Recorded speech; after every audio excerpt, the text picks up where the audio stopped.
যারা উচ্চশিক্ষার জন্য অস্ট্রেলিয়াকে বেছে নেবেন, আমি তাদের এই দুটি তথ্য জানাতে চাই। আপনি পড়াশোনা চলাকালীন এখানে খণ্ডকালীন চাকরির সুযোগ রয়েছে, যেটা 28 আওয়ার্স পার উইক।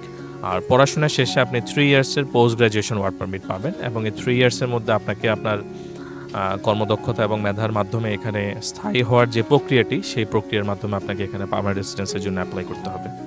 স্যার, অস্ট্রেলিয়ার দুটি মেইন ইনটেক আছে, একটা হলো ফেব্রুয়ারি আর একটা হলো জুলাই। সো এবং অক্টোবরও কিছু ইউনিভার্সিটি অফার করে আর কি। সো আসলে বাংলাদেশি যারা অস্ট্রেলিয়া আবেদনের চিন্তাভাবনা করছেন, কখন থেকে আসলে প্রস্তুতিটা নেওয়া শুরু করা উচিত?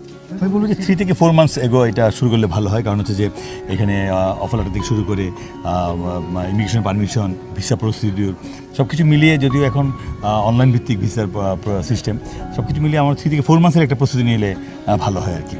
তো যারা জুলাইতে যাবে তাদের আমি মনে করি যে নেক্সট ইয়ারের তাদের এখনই প্রস্তুতি নেওয়ার সময় চলে আসছে। সো আমি আমাদের শিক্ষার্থীদের অনুরোধ করব, আপনারা যে শাহ অ্যাসোসিয়েটসে আসতে হবে এমনটা না।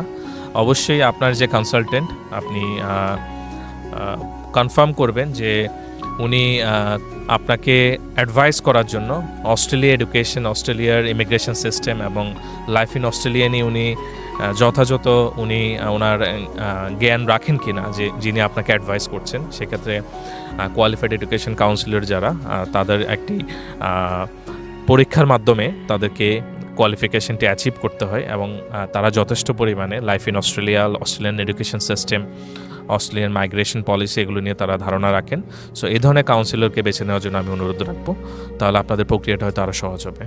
আজকে ইউনিভার্সিটি অফ সিডনি ক্যাম্পাস থেকে আমি বিদায় নিচ্ছি, Bapan Shah, chief education councillor. ধন্যবাদ আমাদের অনারেবল সিইও সুপ্রিয় কুমার স্যারকে এবং আমাদের রিজিওনাল ম্যানেজার মনোজিৎ দাসকে। আমাদের নেক্সট হতে পারে university of New South Wales. Yes, so we are going to the university of South Wales. আমাদের সাথেই থাকুন। Thank you.